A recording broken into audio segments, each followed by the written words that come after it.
In the name of God, the most gracious, the most merciful, welcome to another session of Lessons from My Mother. This is lesson number 37. And you may be wondering why I'm wearing these lovely red glasses. Is because of the glare again. Montreal has finally found the sun, and it's nice and warm outside. So I'm wearing these to protect myself from the glare and also to give some color to my face because my wonderful long black hair has gone and I quite like the shape of my head like this. And I tend to trim it down now every chance I get. So I look quite good this way. So I thought maybe add some color. Lesson number 37 is about housework. Now, whoever thinks that being a house spouse, house husband, housewife is easy work needs to do some housework in their life. There are certain things that you can certainly automate, but there are many things that you can't. There are certain things that you can set time for and routines for, but the more people that live in your house, the harder it becomes for you to regulate all those activities. Um, let's assume you don't even have children. It's just you. Preparing food in itself, which is edible um, and doesn't kill you or poison you, is a hard task. So much so that I know people in their 30s who still can't cook. They still order out every day. And that's incredibly unhealthy. And it's also a big dent on your wallet. And it's preparing you for some horrible habits. So that was a skill that we were taught um, tangentially and then directly, as my second brother is the best cook out of all of us, but all of us can make something, particularly because we've lived alone before many, many times. But there were things that mum had taught us that you need to know how to cook. It's not just women who cook, you need to know how to cook.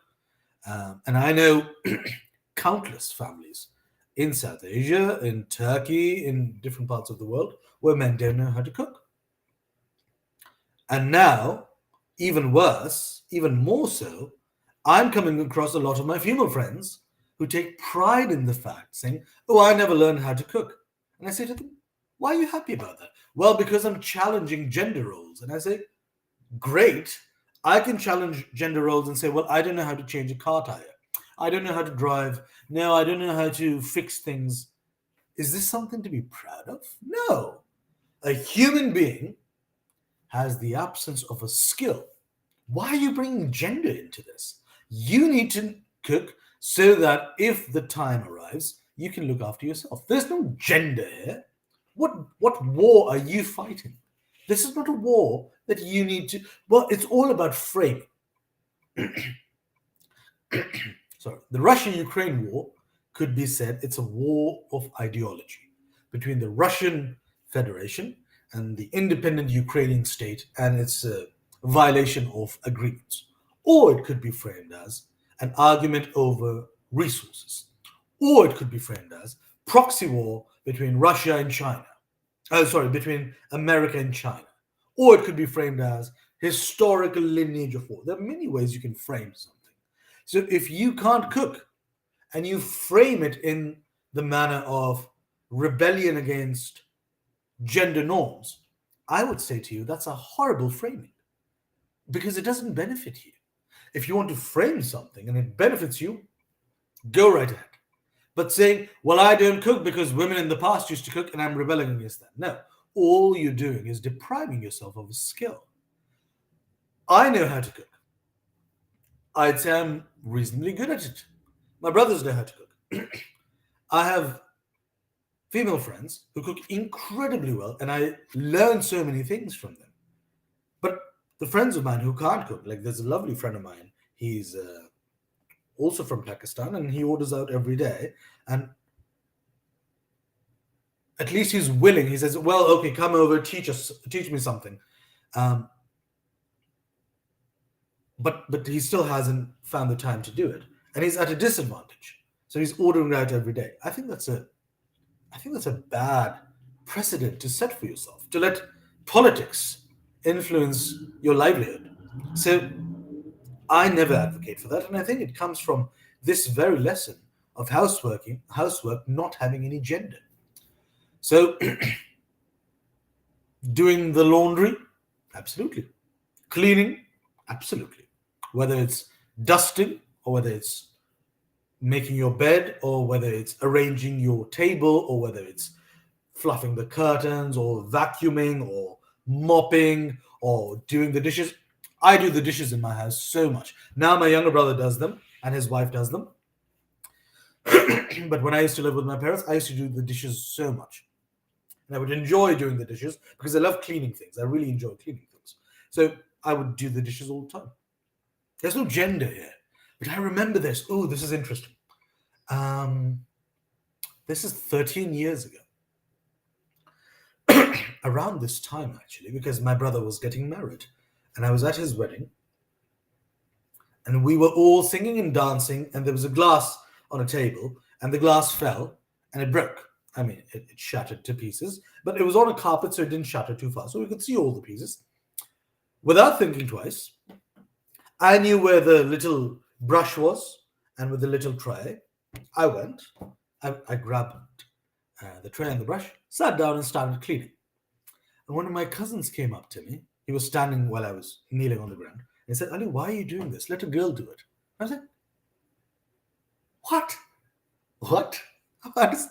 I'm doing it. I was like, no, let a girl do it. I was like, no. Why would I? I can do it. If I couldn't do it and another person can do it and there happened to be a girl, great. But I can do it. So I cleaned it up and I threw it away. And I went and told my mum that a couple of days later, and she's like, yeah, don't try to preach. Let them do what they do. You do what you do. And I said, okay, perfectly fine. And whenever you'd go to that cousin's house, you'd see certain responsibilities. For example, they would say something along the lines of chores are for women, errands are for men, which means activities inside the house are for women and activities outside the house are for men. And I understand if it's late at night, and there's always the danger of molestation, harassment, assault, sexual assault. Physical assault is open to both. So that's understandable if the errand is only late at night. It's understandable. It's not something that I support, but it's understandable that, oh, that's why the parents have enacted this law, this norm in the house. But otherwise, if it's during the day and the store's close enough for somebody to walk to, why does it matter? Why does it matter? Explain to me why it matters. If you're religious, then make sure that the appropriate clothing is worn and no extra behavior is done which would violate the religious bylaws. Then what's the matter? My aunt wears a face covering. It's a niqab, as we say. She covers her face. All you see is her eyes. She does all the grocery shopping for her house. She goes to all the banks, all the meetings, and she negotiates like anybody's business, like a general. She's like, well, you didn't do this for me. You didn't do that. And she's wearing the appropriate covering that is acceptable in Islam. And she goes and negotiates. And her husband is very supportive of all that. And he's an incredibly religious man. But she's going out and doing the errands. What if she were told, oh yeah, you can't do errands because you're a woman, so you just have to do the chores? How does that make sense? It doesn't make sense. So mum would say that. And I remember because I was, one of my sister-in-laws was having trouble putting a suitcase in a wardrobe. And because I'm boisterous by nature, I jumped up to say, hey, let me do it. And my mom said, no, she can do it. Come on, you can do it. And in the second dry, my sister-in-law did it. She was like, she wasn't doing the maneuvering. That was it. So she maneuvered it. It went inside. And my mom said, no, don't jump in all the time. And I said, okay, perfectly fine. Um, but in her house, in my sister-in-law's house, that may not have been expected of her. She may have called her brothers to help, or called her father, or calls one of the workers in the house to help. But my mum was like, no, we did all of this.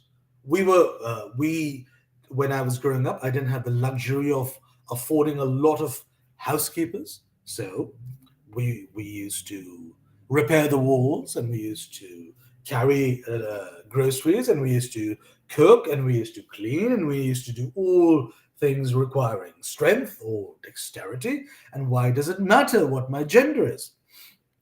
Now, I'm not thinking in incredible detail because I'm not a farmer or a Mormon or a bricklayer. So there may be certain attributes which may require finesse and dexterity, or detail orientation, which may be more suited to one gender, and the other may require more strength or more upper body strength, which may be suited to another. I can't think of those things because I seem to have come across people who can be good at both, who are good at the opposites, and who are good at the normatives as well. So, and that's what Mum had taught us. Now, when we were younger, we would also have a housekeeper in Pakistan, and he, it was mostly a he, would do the cooking and the cleaning. And sometimes my mum would cook, but most times she would be at work, so she didn't have time to cook. So he would cook. When we moved to England, my mum started cooking actively every single day, because housekeepers aren't as common. And then one day she was unwell. I remember this is what, 2001, 2002, and my mum was unwell, and it was the weekend, so we woke up and everything, and we started watching TV because we were kids. And my father came down and he went into the kitchen and he started tinkering around a bit.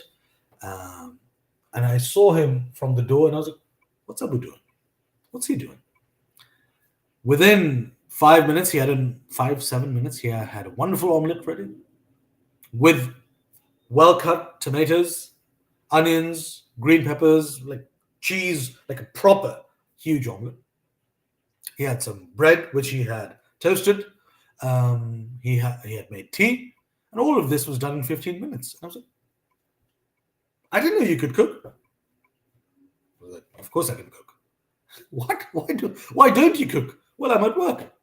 Why didn't you cook in Pakistan? Well, I was at work, but I haven't known how to cook. Now, every month, my father slow cooks a huge leg of lamb or some big meaty thing, and he goes into all the details and he marinates and he gets very excited. And I used to say to him, I was like, "Dad, I never knew you could cook." He was like, of course I could cook. My father used to cook. In my grandparents, my grandfather, grandmother, my father's parents, my grandmother wasn't a very good cook. She would do the cleaning. My grandfather was an exceptional cook. So he would do the cooking, but she would do the washing, and she'd do the ironing, and he'd do the folding. They had these responsibilities because they used to work in Saudi, and I didn't think they had a housekeeper at that time. So we're aware of this from before we were even born because my grandparents used to have that format. Um, of course, if you're the one at home, have at it, do all the housework. But otherwise, you can easily share responsibilities, and it shouldn't be divided by gender. Who does what? Um, you could certainly negotiate what you enjoy more and what's not a problem. For example, I go to my friend's place, and if it's disorganized, I can be having a happy conversation, but I start folding things. Like, look at this. This is my kitchen towel. Okay, I open this up and I eat on this like a mat, and it's neatly folded over there. And if I show you the house, it would be neatly folded, organized in corners. Everything is right angle. Yes, I have a bit of OCD, and I love it. Um, so if I were given the task of laundry and folding and maybe not ironing, but laundry, drying, and I'd love it. I'd be fine. I was like, yeah, absolutely. I'd love to do that. I also like car stuff. So fixing the engine or changing the tires or getting it cleaned or getting the oil changed, dropping the transmission, so on and so forth. I also enjoy that. So it's less about gender when it comes to relationships. You could also divide it between what you enjoy and what you don't enjoy, and then with the what you don't enjoy, you can certainly negotiate that. But it shouldn't be limited to gender. Now, if you want to be in a traditional couple, pre 50s, pre 1920s, or Pakistan in the earlier times, you have to agree on a lot of things then. It can't just be, well, in terms of housework, we're traditional, but in terms of other professional work, we're very liberal. No, you can't pick and choose. You have to be consistent in your ideology. Otherwise, it all falls apart and you don't have any integrity of thought. So if you're going to do that, then do that. But if not, let there be no skill that is alien to you. Like, for example, my mum is a fantastic seamstress. I think that's the correct word, not tailor. Is she a tailor or a seamstress? Like, she's very good with the needle and the thread. Brilliant. And I don't know how to do that. I know how to put a thread in a needle. I don't know what to do with it. She's explained it to me, but I still need to practice under her tutelage, maybe 50 times to say, oh, that's how you fix a button.